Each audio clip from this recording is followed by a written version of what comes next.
Hi. How to find leap year or not in centuries? Example 1300 ಇದ್ದಾಗ 1300 divided by 400 ಮಾಡಬೇಕು.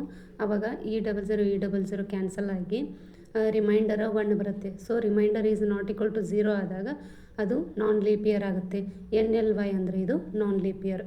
ಅದೇ ರೀತಿಯಾಗಿ 1200 or 1200 ಇದು non leap year or leap year ಕಂಡುಹಿಡಿಯಲು ಏನು ಮಾಡಬೇಕಂದ್ರೆ ಅದೇ ರೀತಿಯಾಗಿ 1200 ಡಿವೈಡ್ ಬೈ 400 ಮಾಡಬೇಕು.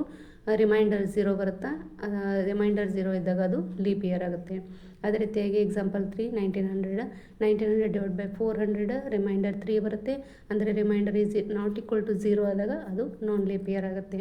ಅದೇ ರೀತಿಯಾಗಿ 2400 ಡಿವೈಡ್ ಬೈ 400 ಮಾಡಿದಾಗ ರಿಮೈಂಡರ್ 0 ಬರುತ್ತೆ. ಇದು ಕೂಡ ಲೀಪ್ ಇಯರ್ ಆಗುತ್ತೆ. ಅದೇ ರೀತಿಯಾಗಿ 1400 ಡಿವೈಡ್ ಬೈ 400 ಮಾಡಿದಾಗ ರಿಮೈಂಡರ್ 2 ಬರುತ್ತೆ. Remainder is not equal to 0 ಅಂದಾಗ ನಾನ್ ಲೀಪ್ ಇಯರ್ ಬರುತ್ತೆ. Thank you.